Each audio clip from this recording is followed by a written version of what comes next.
నెల్లూరు జిల్లా Udayagiri civil supplies గోదాంలో stock మాయమైంది.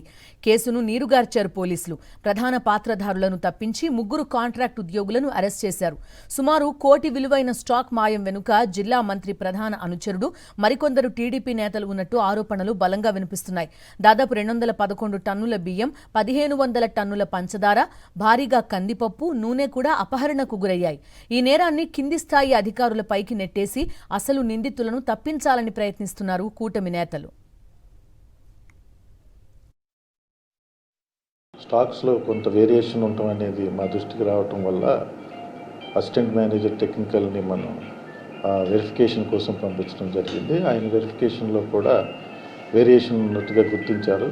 ఆ తర్వాత దాన్ని సమగ్రంగా మొత్తం అంతా కూడా ఆ స్టాక్ మొత్తాన్ని కూడా రీకన్సిలేషన్ చేసి సరుకులో ఉన్నటువంటి తేడాలను గుర్తించి పై అధికారులకి నివేదిక సమర్పించడం జరిగింది.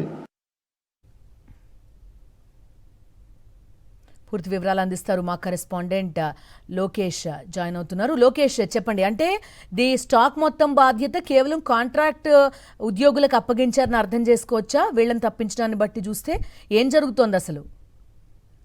ఏదైతే నెల్లూరు జిల్లా ఉదయగిరి సంబంధించి సివిల్ సప్లైస్ గోదాంలో గత నెల ఏదైతే సివిల్ సప్లైస్ సంబంధించినటువంటి అధికారులు స్టాక్ చెక్ చేయడానికి వెళ్లిన సమయంలో దాదాపు 1,05,00,000 రూపాయలకు సంబంధించినటువంటి బియ్యము, చక్కెర, కందిపప్పు వగేరా స్టాక్ అన్ని కూడా మిస్ అయినట్లు, వాటన్నిటి కూడా మాయం చేసినటువంటి పరిస్థితి అక్కడ నెలకొంది. వాటన్నిటి కూడా నోట్ డౌన్ చేసుకుని పోలీసులకు కేసు అప్పచేసి రికవరీ చేయాలి అని చెప్పి సూచించి వెళ్లిపోయారు ఇటు సివిల్ సప్లైస్ అధికారులు. అయితే అప్పటి నుంచి దాదాపు ఈ రోజు వరకు విచారణ చేపట్టినటువంటి ఉదయగిరికి సంబంధించినటువంటి పోలీసు అధికారులు ఇవాళ కేవలం కాంట్రాక్ట్ సంబంధించిన ఆ గోడంలో పనిచేస్తున్నటువంటి కాంట్రాక్ట్ ఎంప్లాయీస్ గా ఉన్నటువంటి 3 వ్యక్తులు, ఏదైతే గోడం ఇన్ఛార్జ్ కావచ్చు, అదేవిధంగా అకౌంట్స్ చూసేటువంటి వ్యక్తి, అదేవిధంగా వాచ్మెన్, 3 వ్యక్తులే నేరం చేశారంటూ కూడా వారిపైన నేరారోపణ మోపి పూర్తిగా అమౌంట్ రికవరీ కూడా చేపట్టకుండా ప్రధానమైనటువంటి సూత్రధారులు, పాత్రధారులు ఇందులో ఇన్వాల్వ్ అయినటువంటి వ్యక్తులను తప్పించి వాళ్ళపైన నేరాన్ని నెట్టివేయడం జరిగింది.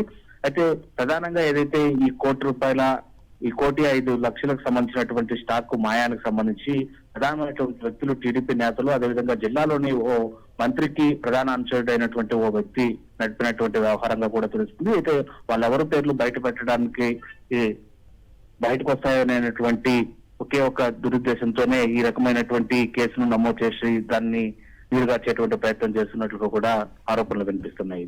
Right Lokesh, thank you.